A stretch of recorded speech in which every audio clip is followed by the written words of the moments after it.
Good morning বন্ধুরা, সবাই কেমন আছো? আশা করি সবাই খুব ভালো আছো। আমিও খুব ভালো আছি। Welcome back to my channel Debjani blog and others. তো চলে এলাম নতুন আরেকটি ব্লগ নিয়ে। তো অনেক সকাল, এখন প্রায় 5:30 বাজে, তবুও দেখো কেমন অন্ধকার অন্ধকার। তো আমি সকালবেলা ঘুম থেকে উঠে পড়েছি। তার কারণ হচ্ছে আজকে আমরা যাব মায়াপুরে। তো তার জন্য সকাল সকাল ওঠা। তো আমি বাসি কাপড়টা ছেড়ে নিয়েছি। তো চলো হাত মুখ ধুয়ে এখন রান্না বসাবো। তো চলো।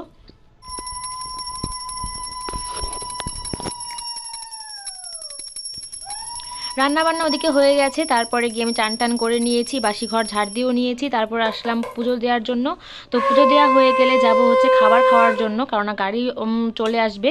তো পুজো দেওয়া হয়ে গেছে। তো এখন দেখো আমি রান্না করেছিলাম ভেজ ডাল, মূলো দিয়ে আলু দিয়ে চচ্চড়ি, আর একটু বড়া করেছিলাম, আর ভাতের মধ্যে আলু ভাতে দিয়েছিলাম। তো দেখো খাওয়া দাওয়া হয়ে যাওয়ার পরে এখন দেখো আমরা রেডি হয়ে বেরোচ্ছি, কেননা গাড়ি অলরেডি চলে এসেছে। তো ফোন করেছিল, তো আমাদের একটু লেটই হয়ে গেছে। তো এই দেখো আমার ছেলে কি সুন্দর রেডি হয়েছে। তো এই দেখো, তো বলতে বলতে চলে এলাম গাড়িতে। তো আমার সঙ্গে যাচ্ছে ননদের ছোট মেয়ে। তো ননদকে বলেছিলাম অনেকবার যে গাড়িতে যাচ্ছি যেহেতু, সেহেতু চলো, গাড়িটা তো ফাঁকাই যাচ্ছে। তো বললো না, কদিন আগে হাজারদুয়ারি গিয়েছিলাম, এখন আর যাবো না। তো তার জন্য আমরা চারজনই বেরিয়ে পড়েছি। দেখো অনেকটা পথও চলে এসেছি। কি বলো তো, অনেক দিন বেরোনো হয় না ছেলে হওয়ার পর থেকে। তো ছেলে হওয়ার ধরো আগে, ধরো 10 মাস প্রেগনেন্সিতে চলে গেছে, তারপরে কি তারও আগের থেকে ঘোরা হয় না। তো 4 বছর প্রায় হয়ে গেছে বেরোই না। অনেক দিন পর গাড়িতে উঠলাম, তো কেমন যেন গা গোলানো ভাব হচ্ছিল। তো আমার ননদের মেয়েটা খুবই চেষ্টা করছিল যে আমার মন ভুলিয়ে রাখার জন্য, বাট গা গোলানো এতটা পরিমাণ বেড়ে গেছিলো যে আমি কন্ট্রোলই করতে পারছিলাম না। তো তবুও বমি টমি হয়নি, বাট তবুও খুব খারাপ লাগছিল। তো দেখো নামার সঙ্গে সঙ্গেই দেখো তিলক কেটে দিয়েছে। তো তিলক কাটার পরে বলছে 20 টাকা দাও, মানে আমরা চারজন ছিলাম, এক একজনের 5 টাকা করে। তো অনেক দিন পর এলাম, তো ভীষণই ভালো লাগছে। তো এর আগেও আমি দুবার এসেছি, বাট কী বলো, যতবারই আসি না কেন তবুও আমার মায়াপুর এত ভালো লাগে, তো কি বলবো। তো দেখে দেখে দেখো চলেই আসলাম। তো এখন বাজে হচ্ছে 11টা মতো। তো প্রচণ্ড ভিড় দেখতে পাচ্ছ। তো দেখো খাবারের ওখানে লাইন। তো প্রথমে ঢুকেই দেখো আমার বরকে পাঠালাম টিকিট কাটার জন্য, খাবারের জন্য। খাবারের টিকিট কাটতে হয় এখানে।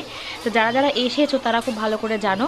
তো টিকিটের প্রচণ্ড ভিড় ছিল, তো পাবে কি পাবে না, আমি তাই বললাম তুই আগে গিয়ে টিকিটটা কেটে আসো। তো এদিকে আমরা একটু ফটো টটো তুলছিলাম দেখো সবাই মিলে। তো দারুণ মজা হচ্ছে, আমি প্রচণ্ড খুশি।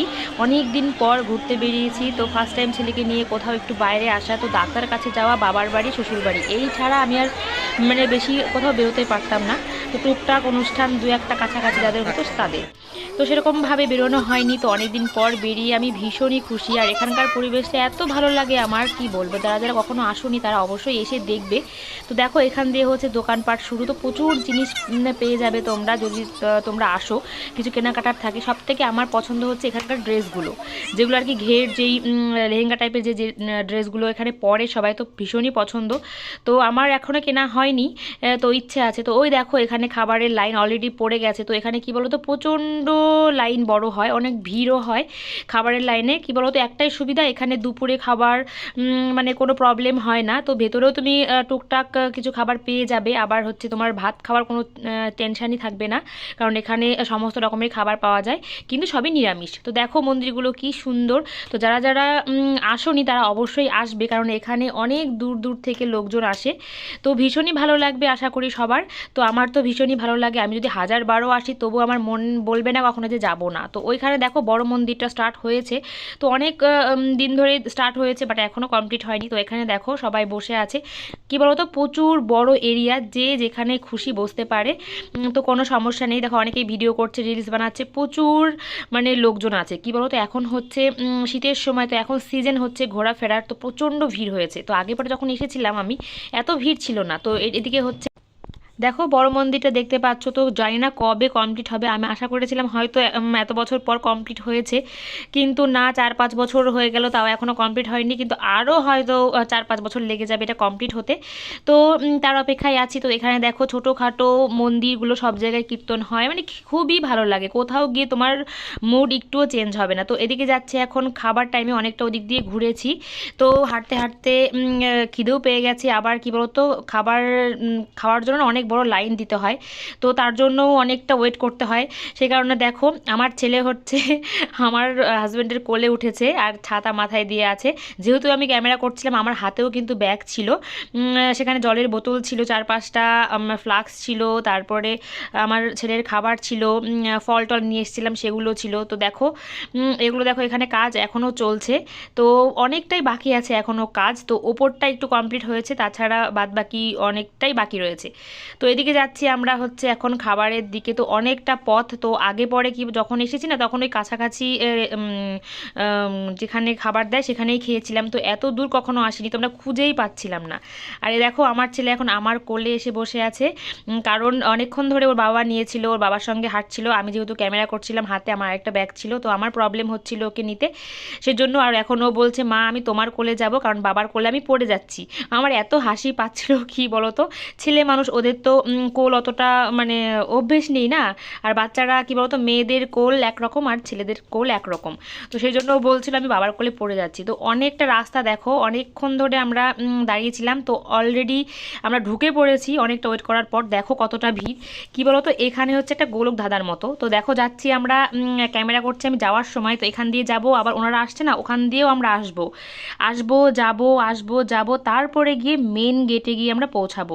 তো অনেকটা ঘুরে ফিরে অনেক ভিড়ভাট্টা সামলে গিয়ে আমরা অলরেডি পৌঁছে গেছি। তো এখানে টিকিট বলো তো আমাদের 60 টাকা করে নিয়েছে। তো এটা হচ্ছে গীতা ভবন। তো আমার ছেলের নিয়েছে 30 টাকা, যেহেতু ও বাচ্চা হাফ টিকিট নিয়েছে ওর জন্য, কিন্তু সবারই টিকিট আছে, বাট আমার বাচ্চার না কাটলেও হতো, বাট আমার হাজব্যান্ড কেটেছে। তো খাওয়া দাওয়া কমপ্লিট হয়ে গেছে, আমরা বেরিয়ে পড়েছি। দেখো এখনও লাইন চলছে, এখন ভিড়টা একটু কম, বাট যখন আমরা খাচ্ছিলাম তখন কিন্তু অনেকটা ভিড় ছিল। তো এখানে দেখো দেখতে পাচ্ছ আমার সঙ্গে একজনের ছবি, এটা হচ্ছে তুতে সিরিয়ালের হচ্ছে তুতের মা।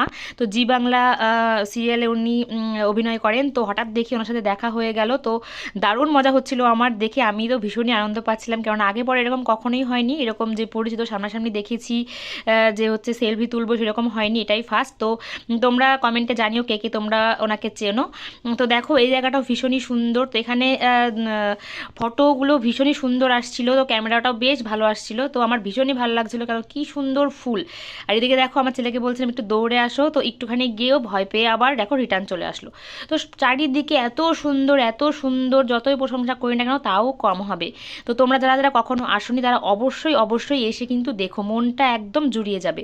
তো এদিকে দেখো আমার ছেলে আসলে এরকম বাইরে কখনো বের হয়নি, তো হঠাৎ ঘুরতে এসেও এত এক্সাইটেড যে দেখো তোমরা দেখেই বুঝতে পারবে, একটু স্থির নেই, কন্টিনিউ এদিক ওদিক এদিক ওদিক দুষ্টুমি করে যাচ্ছে। আর ক্যামেরাটা ধরে দিয়েছে ননদের মেয়ে। তো নাই মামার থেকে কানা মামা ভালো, তো যেহেতু ও এসেছিলো, ভাগ্যিস এসেছিলো, না হলে এরকম ক্লিপটা আমি তুলতে পারতাম না, কেননা আমার আর আমার হাজব্যান্ডের একটাও ফটো তুলতে পারিনি, কারণ আমার মাথায় আসেও নি যে আমার ননদের মেয়েটাকে দিয়ে তোলাই।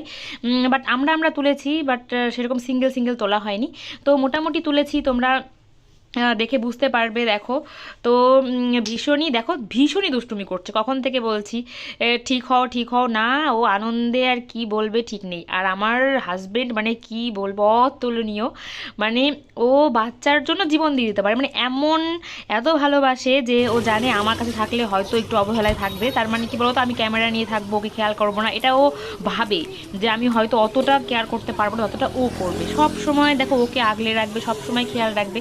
আমি বললাম একটুখানি ভিডিও করি, কী বলতো অনেক দিন ধরে ভিডিও করতে পারি না, সহজে হয়ই না সুযোগ, আর দুমদাম করে তো আমি ঘুরতে আসতেও পারি না, তাই না। এখানে দেখো পার্কিং গাড়িগুলো, সবাই যারা আসে গাড়ি করে তারা সবাই গাড়ি পার্ক করে, তো গাড়ি পার্কিংয়ে আরও অনেক জায়গা আছে, তো ওদিকেও আরও 2-3টে আছে। তো এই দেখো এখানেও কত ভিড়, তো প্রচুর বড় এরিয়া, তো যে যেখানে খুশি সেখানে বসতে পারে, যে যেখানে খুশি থাকতে পারে, খাবার দাবার খেতে পারে, কোনো প্রবলেম নেই। কিন্তু হচ্ছে কী বলতো সব জায়গায় ডাস্টবিন আছে, সব নোংরাগুলো ডাস্টবিনে ফেলতে হয়, প্রচণ্ড পরিষ্কার পরিচ্ছন্ন। আর এখানে দেখো গীতা মেলা হচ্ছে, তো এটা আমি আগে পরে কখনো দেখিনি গীতা মেলা বলে, তো আগে পরে এসেছি, বাট এখন কি বলতো সিজন চলছে বলেই মনে হয় এতটা বেশি সব দিকেই আয়োজন, তারপরে লাইটিং দেখো চারিদিকে, তো এখানেও খাবার দাবার, পোশাক আশাক সমস্ত কিছু পাওয়া যায়। সবথেকে বেশি আমার কি ভালো লাগে বলো তো, এখানকার গোপাল যেগুলো পাওয়া যায়, যে গোপাল আমার ভীষণই শখ অনেক দিন ধরেই। তো যদি কোনো দিন মানে পারি নিজে কোনো ইনকাম করে গোপাল কিনতে, তো বড় বড় দুটো গোপাল কেনার ইচ্ছা আছে। দুটো না পারি একটা তো অবশ্যই কেনার ইচ্ছা আছে, জানি না ভগবান কবে মানে দেবে আর কি আমাকে সেই সুযোগটা। তো দেখা যাক। এখানে দেখো চলে এসেছি বলতে বলতে গোশালাতে। তো অনেক গরু আছে এখানে। আগে এসেছি যখন এত গরু ছিল না, তো এবার দেখি অনেক বেড়ে গেছে গরুগুলো। তো প্রত্যেকটা গরুর কিন্তু এক একটা করে নাম আছে, পেছনে নামগুলোও লেখা আছে, বাট ক্যামেরায় অতটা ভালোটা আসছে না। তো তোমরা যখন সামনাসামনি দেখবে তখন দেখতে পাবে প্রত্যেকটা গরুর হচ্ছে নাম আছে। তো গরুগুলো দেখো, তোমরা যদি কেউ খাবার দিতে চাও তো খাবার ওখানে কিনতে পাওয়া যায়। গরুর খাবারটা ওনারা বিক্রি করেন। তো কারোর যদি ইচ্ছে হয় যে গরুকে খাবার দেবো, তারা গরুর খাবারটা কিনে তারপর তাদেরকে দিতে পারে। তো এখানে দেখো অনেক বড় বড় গরু আছে, অনেক রকমের গরু আছে। এদের খেয়াল রাখার জন্য কত খরচ, তাই না বলো? তো দেখো এখানে এই গরুটা অনেক বড়, অনেকটা এরিয়া জুড়ে আছে। দেখো এখানকার গরুগুলো একটু কি বলো তো, বেশি পরিমাণে বড়। তো ভীষণই ভীষণই ভালো লাগলো আমার দেখে। তো আমার ছেলে তো বলছিল খুবই খুশি যে হাম্বা হাম্বা গরু গরু এরকম। তো ভীষণই এক্সাইটেড ছিল আমার ছেলেও, ননদের মেয়েও তাই খুব বলছিল মামি আমি খাবার দেবো, আমি খাবার দেবো। আমাকে হ্যাঁ তুমি যাও, তোমাকে খ্যাক করে হাত খেয়ে নেবে। তো আমি মজা করছিলাম। তো দেখো দেখতে দেখতে সন্ধে হয়ে গেল, ঠান্ডা পড়ে গেছে। এখন আমি সোয়েটার চাদর সব নিয়ে নিয়েছি, কারণ প্রচণ্ড ঠান্ডা পড়ে গেছে এখন। সারাদিনে ঠান্ডা মনেই হচ্ছিল না, গরম গরম ছিল। তো এখানে দেখো লাইটিং কি সুন্দর হয়েছে। তো এখানে হচ্ছে গীতা মেলা, গীতা মেলা হচ্ছিল। দেখো বাচ্চারা এখানে দেখো কি সুন্দর গীতা পাঠ করছে। তো ভেবেছিলাম আমি হচ্ছে যেহেতু গাড়ি ভাড়া করে এসেছি, যাওয়া তাড়া নেই, সেহেতু সন্ধ্যা আরতি দেখে তারপরে যাব। আমার অনেক দিনের শখ সন্ধ্যা আরতি দেখা, বাট কপালে জোটেনি, কারণ এত ভিড়, বাচ্চা নিয়ে ঢোকার কোনো সম্ভাবনা ছিল না। ধরো ঢুকলাম কিন্তু বাচ্চা মানে হারিয়ে যাবে কিনা, ছোট ননদের মেয়েকে নিয়ে এসেছি, তো ভীষণই ভয় পাচ্ছিলাম। তো আমার হাজব্যান্ড বললো এত ভিড়ে অসম্ভব, কোথায় কে পড়ে যাবে, পড়লে উঠতে পারবে না, অত রিস্ক নেই, আমি ঢুকবো না। তো কি বলবো, এখন কিছু করার নেই, এখন আমাদের ফিরে যেতে হবে। তো দেখো আমার ছেলের এখন কি বলতো সারাদিন ঘুমায়নি, ও এখন ঘুম ঘুম পেয়েছে, ঘুমের ঘরেও বলছে ফোন দেখবো। তাই আমি বললাম না চল এখন বাড়ি যাব, বাড়ি গিয়ে তারপরে গিয়ে খাওয়া দাওয়া করে ঘুমিয়ে পড়বে।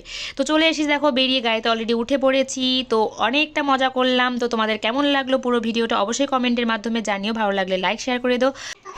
সবাই ভালো থেকো, সুস্থ থেকো, টাটা বাই বাই, শুভরাত্রি।